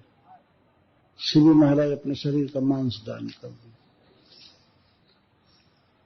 और कई पुरुषों ने कई तरह से दान दिया है। तो दान देने वाले का, ये सब कर्म करने वाले का नाम अमर रहता है और कीर्ति जसस्य जीवति, इस संसार में भी उसकी कीर्ति रहती है। जब तक जिसकी कीर्ति रहती है, जब तक इस पृथ्वी पर कीर्ति रहती है, तो उतने काल तक वो व्यक्ति स्वर्ग में रहता है। ये एक श्लोक में कहा गया है। यहां जब तक कीर्ति अर्जन की बात सोचनी ही चाहिए। वृत्रासुर जी कहते हैं कि मैं और कुछ भी नहीं चाहता, लेकिन मैं कीर्ति चाहता हूं। युद्ध में भागना उचित नहीं, तुम लोग भी रुको, यहां मरेंगे, कीर्ति रहेगी। कि युद्ध में बिना पीठ दिखाए मर गए। कीर्ति साध्या, कीर्ति की कामना होनी ही चाहिए। अच्छा कर्म करके, जन उपकार करके, सबको सुख दे करके कीर्ति कमाई जाती है। तो इस तरह ब्रजवासी लोग सोच रहे थे, आपस में विचार कर रहे थे। इस तरह से दुष्टा भूतानि बहुसो नंद गोपो बृहद बने वसुदेव बच्चों भूयो मानया मास विस्मित। अब गोपों के राजा नंद महाराज बहुत से ऐसी विचित्र घटनाएं देखे बहुशः, और इसके पहले भी तिलावर्त के उद्धार के पहले भी, पुतना के उद्धार के बाद बीच में बहुत से अद्भुत दृश्य देखे, बहुत अद्भुत। और जब जब वो देखते थे तो वसुदेव जी की याद आती थी। वसुदेव जी कितने त्रिकालदर्शी, उनके प्रति श्रद्धा बढ़ती थी। उन्होंने हिंट किया था कि गोकुल में उत्पात होंगे और हो रहे हैं। इसको सुखदेव गोस्वामी कहते हैं, जब जब ऐसी घटना होती थी तो नंद बाबा को वसुदेव जी की महिमा याद आती थी।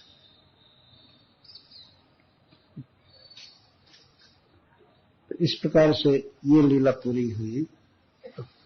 3-4 श्लोकों में एक और लीला है, हम उसको कह करके बंद करेंगे। एकदा अर्भकम आदाय स्वांक नारोप्य भामिनी प्रश्नितम पायामास स्तनम स्नेह परिप्लुता।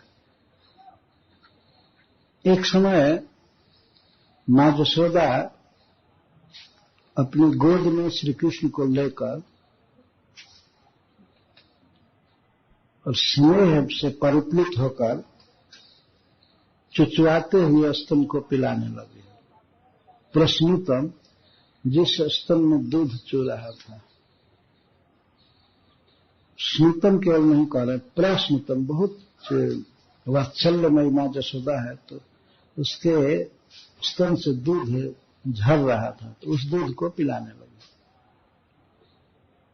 श्री कृष्ण का स्वभाव है, प्रेम के भूखे हैं, पीते हैं, खाते हैं। गीता में कहते हैं कि हमको कोई पत्ता देता है या पुष्प, जल, फल। फल में भी वो कोई महंगा बहुत कीमती फल नहीं मांग रहे हैं, जो भी सुलभ है। पत्रम पुष्पम फलम त्वयम्, जो देता है तो मैं इसको स्वीकार करता हूं, ऐसा नहीं कहते। मैं खाता हूं, अस्नामी, स्वीकार कर लेना, रख लेना और खाए नहीं तो उतना प्रेम नहीं है ना। पानी ले और रख दे तो पत्रम पुष्पम फलम तो, इसीलिए भगवान कहते हैं अस्नामी, मैं स्वीकार करता हूं, खाता हूं। प्रेम के भूखे हैं। मां यशोदा का दूध है, प्रेम का दूध है, स्नेह का दूध है, स्नेह परिप्लुता है। इसीलिए कभी समाप्त नहीं हो सकता। और श्री कृष्ण प्रेम के भूखे हैं, इनकी भूख कभी जाती नहीं। भगवान प्रेम के कितने भूखे हैं, इस विषय में महाभारत में उदाहरण है विदुर जी का। जब भगवान संधिदूत बन करके आए थे हस्तिनापुर में, तो आने से पहले ही उनके स्वागत की तैयारी की जा रही थी, बहुत भारी स्वागत, और बजट बनाया जा रहा था कि इनके स्वागत में कितना पैसा लगेगा। तो बजट में ये लिखा गया महाभारत में कि धृतराष्ट्र महाराज जब बजट बनाए तो दुर्योधन कटाक्ष किया कि इतना खर्च किया जाएगा, तो उसको काटा गया। तो दुर्योधन की इच्छा के अनुसार बजट किया गया। फिर भी वो बजट इतना ज्यादा था कि बहुत भारी था। बहुत दूर तक कई कोस में बंधनवार बांधे गए थे। जिस रास्ते से भगवान आने वाले थे उस रास्ते पर कई बार बंधनवार, सजावट और रत्नों से बंधनवार बनाए गए थे। रत्नों से, केवल 3rd क्लास की बिजली और पत्ता आदि सही नहीं, रत्नों के बनाए गए थे। और सब जगह स्वागत किया जाता था, जय जयकार। किस लिए स्वागत की तैयारी थी कि श्री कृष्ण हम लोगों पर प्रसन्न होकर के पांडवों का संग छोड़ दें। हम लोग सत्ता में हैं, पूरा कुरु राज्य हमारे हाथ में है, हस्तिनापुर, तो हमारे वैभव को देख करके वे पलट जाएंगे। अरे जो माखन चुरा चुरा करके खाता है तो इतना बड़ा वैभव मिलेगा, सम्मान मिलेगा, तो क्यों नहीं बदल जाएगा?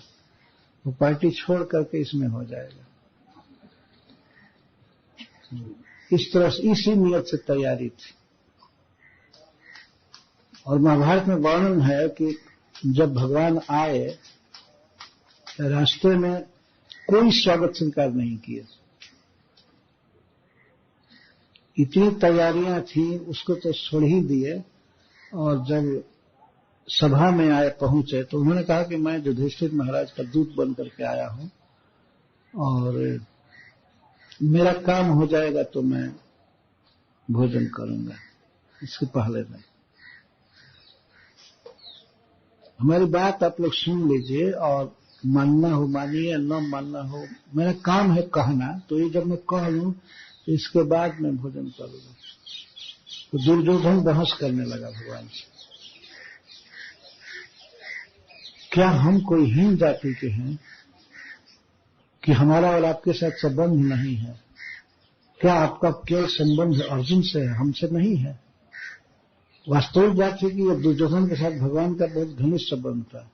दुर्योधन की पुत्री का विवाह भगवान के पुत्र से हुआ था, सांब, पुत्री का नाम था लक्ष्मणा। तो वो संबंध खोज रहा था, बार बार कह रहा था, आप हमारे संबंधी हैं, हमारे प्रिय अतिथि हैं, आपके स्वागत के लिए मैं इतना तैयारी किया हूं, आप पहले भोजन कर लीजिए, इसके बाद आपकी बात सुनी जाएगी। भगवान ने कहा नहीं, हमारी बात आप सुन लीजिए, मानना न मानना इसकी मैं गारंटी नहीं करता कि मान ही जाइए, लेकिन हमारी बात सुन लीजिए, तब इसके बाद मैं भोजन करूंगा। तो दुर्योधन क्या कहता है, क्या मैं कोई हीन व्यक्ति हूं कि मैं कोई धनी नहीं हूं, गरीब हूं, क्यों इतनी घृणा कर रहे हैं? हमारे पास क्या वैभव नहीं है?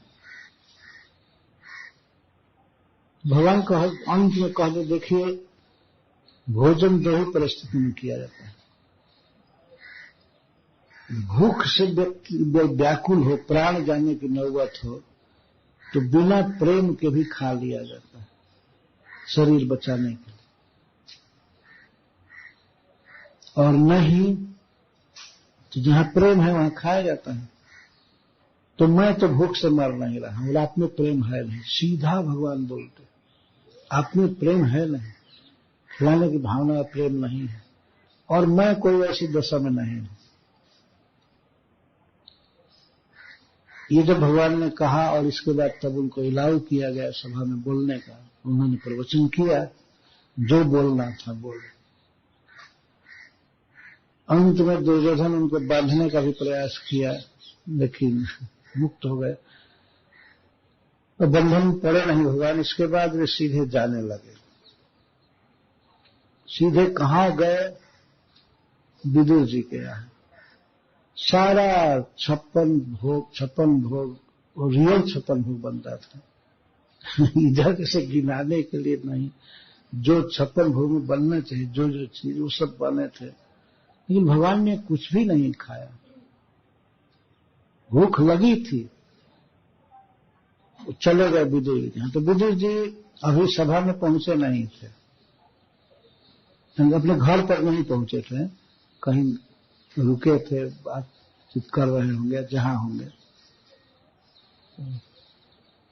तो भगवान पहुंच गए विदुरानी जी के घर पर। विदुरानी जी थी, तो विदुर जी बहुत त्याग से रहते थे, बहुत, यद्यपि वे थे महामंत्री, लेकिन उनके पास कुछ भी संग्रह नहीं था। एक महात्मा थे, और विदुरानी भी एक साड़ी पहनती थी। जब नहाना होता था तो कोई चिथड़ा फटा पुराना कपड़ा लपेट कर नहा लेते थे। तो विदुरानी जो उस समय नहा रही थी, और भगवान दरवाजे पर पहुंचे, उन्होंने दरवाजा खटखटाया, और दरवाजा खटखटाने पर तो नहा रही थी, तो श्री कृष्ण ने कह दिया कि मैं श्री कृष्ण हूं और मुझे बहुत भूख लगी। इतना सुनते ही जैसे वो नहा रही थी, भीगे वस्त्र में थी और फटे वस्त्र में, वो दौड़ी दरवाजा खोलने के लिए। और जो ही दरवाजा खोली, कृष्ण को देखी, वो तो प्रेम में पागल हो रही थी। और भगवान ने तुरंत ही अपना पीताम्बर जो ओढ़े थे वो उसको फेंक दिए और उसने उस वस्त्र को केवल लपेट लिया, पीताम्बर को। ऐसी कथा है, बहुत से संत महात्मा कहते हैं, पीताम्बर को पहनी नहीं, लपेट ली किसी तरह से। उसको ध्यान नहीं था अपने शरीर का, केवल ध्यान ये था कि श्री कृष्ण आए हैं और वे भूखे हैं। तो फिर बैठने के लिए आसन लाई भगवान के लिए। तो आसन का जो 4 पीढ़े के 4 जो पैर होते हैं वो तो ठीक थे, लेकिन बीच में टूटा हुआ पीढ़ा था। तो वो आई और प्रेम के उन्माद में उसको ध्यान नहीं रहा, उसने उल्टा पीढ़ा बिछा दिया। एक तो टूटा है बीच में और ऊपर से उल्टा, तो भगवान उसी पर बैठ गए, बहुत प्रेम से बैठ गए। और इसके बाद खाने के लिए आए, तो घर में कुछ था नहीं, पहले से कुछ केला रखे हुए थे। केला लाई खाने के लिए। तो कुछ फल ऐसे होते हैं जिसमें गुठली होती है, गुठली को फेंका जाता है, या कुछ फल ऐसे होते हैं जिसमें छिलका होता है। तो केला में छिलका होता है, छिलका फेंका जाता है। और वह इतना प्रेम में विभोर थी कि श्री कृष्ण को केला दे रहे थे, छिलका छिल छिल करके, और गोदा को बगल में रख देती थी। भगवान उसी छिलका को खाने लगे, उसी छिलका को खाते। और परम स्वाद पा करके भगवान बीच बीच में प्रशंसा करते थे, बहुत स्वादिष्ट है, बहुत स्वादिष्ट।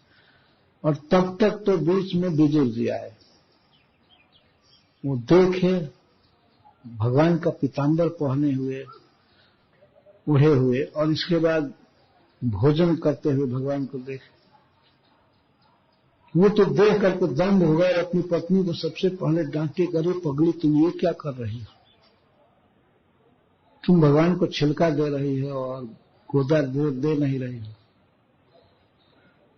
तो जो कुछ केला बचे थे तो बुद्धू जी ले करके और छिलका छिल करके और उसका मूल गोदा देने लगे। भगवान हाथ में ले करके और खा करके कहते हैं, फूफा जी इसमें वो स्वाद नहीं है जो छिलका में स्वाद है। स्वाद छिलका में बताइला कौन गुणवास।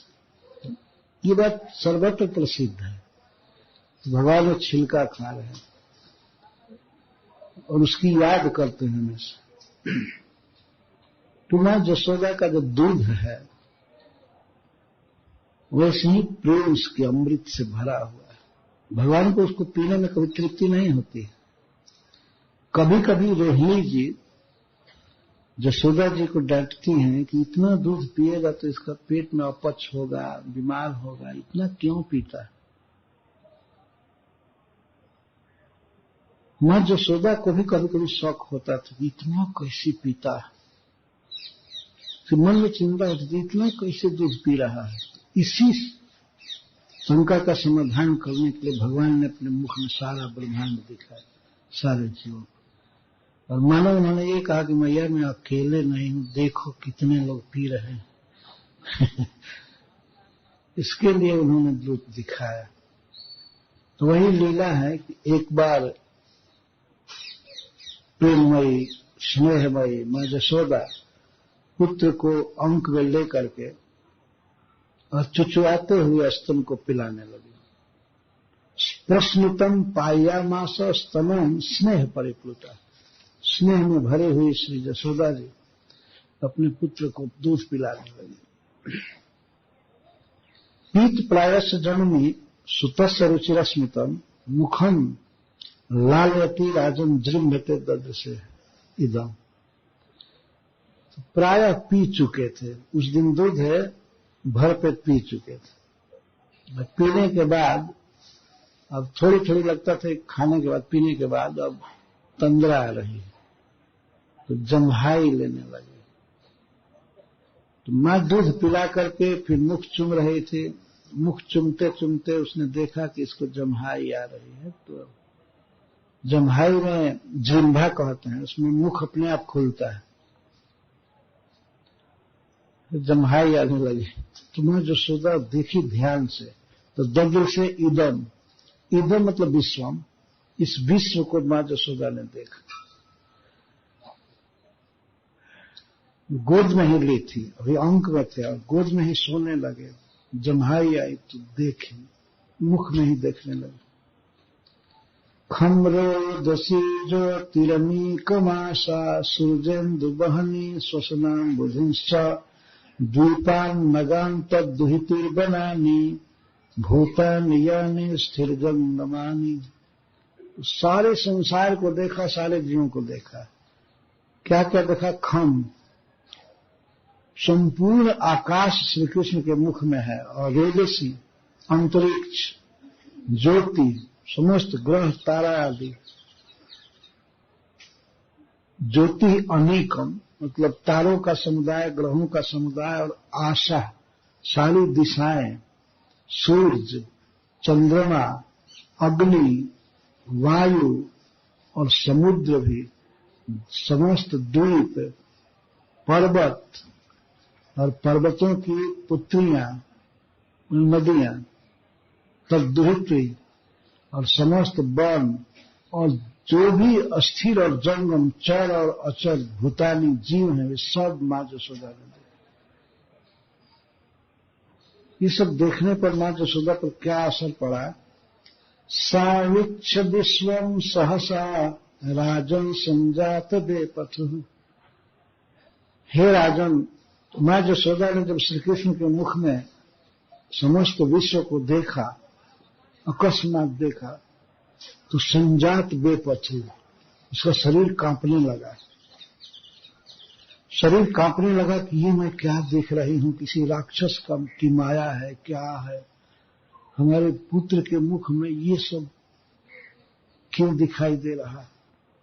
तो निश्चित तो मानने लगे, नहीं नहीं, ये तो हमारे बेटा का मुख है, इसमें सब दिखाई दे रहा है, किसी असुर की माया है, कुछ है। और जबकि सही में वो देखी थी सम्मिल्य मृगशावाक्षी, तो वो मृगशावक नेत्री यशोदा जी अपनी आंखों को बंद कर दी। चकित आंख थी, पहले उसको मृगशावाक्षी सुखदेव से। मृगशावक, शाव माने बच्चा, हरिण का छोटा बच्चा, उसकी आंख बहुत जैसी होती है, वैसी आंख मां यशोदा की। बहुत वार्धक्य में पुत्र की प्राप्ति हुई है, लेकिन वार्धक्य में भी श्री यशोदा जी नित्य ज्योति है। भगवान की मां है ना भगवान के धाम में। तो मृग शावाक्षी, कमल के हरिण के बच्चे जैसी सुंदर आंख वाली यशोदा आंखों को बंद कर ली और विस्मृत हो गई। देख नहीं सकी, बहुत देर तक उसे नहीं देख सकी, आंख बंद कर ली। और आंख बंद कर ली, इसके बाद जब देखी तो छोटा सा मुख है, सो रहा है, कुछ भी नहीं है। मुंह को खोल करके देखा तो अब कुछ भी नहीं था, सब ठीक हो गया। ये लीला। तो इसके बाद कृष्ण और बलराम का नामकरण संस्कार होगा। जन्म का संस्कार तो हो चुका है 5वें अध्याय में, नामकरण संस्कार। कुछ वैदिक संस्कार हैं, उनका बड़ा महत्व है। तो नामकरण संस्कार भी बहुत महत्वपूर्ण है। नंद बाबा चाहते थे कि कोई महाज्ञानी ज्योतिष के वेत्ता हमारे यहाँ आते और नामकरण संस्कार होता। बलराम जी का भी नामकरण संस्कार नहीं हुआ और श्री कृष्ण का नहीं हुआ। उधर वसुदेव जी को चिंता लगी कि हमारे पुत्रों का नामकरण संस्कार होना चाहिए, तो उन्होंने गर्गाचार्य जी को भेजा। 100 दिन के अंदर नाम संस्कार होना चाहिए। 100 दिन में तो लगभग 3 महीना, 100 दिन के अंदर हो जाना चाहिए। तो 100वां दिन आ पहुंचा था, तब गर्गाचार्य जी आए। वसुदेव जी ने सिखाया था कि आप जाइएगा तो हमारा नाम मत लीजिएगा कि हमने भेजा है, मेरा नाम मत लीजिएगा, और आप मत कहिएगा कि हम संस्कार करना चाहते हैं। वो अपने आप नंद जी आग्रह करेंगे आप, ऐसा उन्होंने कहा था। तो वही बात हुई, नंद बाबा ने स्वयं आग्रह किया और गर्गाचार्य जी छिप करके नाम संस्कार किए। गौशाला में गौएं चली गई थी वन में चरने के लिए, और गोप भी सब चले गए थे। दोनों पुत्रों को अपने गोद में लाए, केवल गर्गाचार्य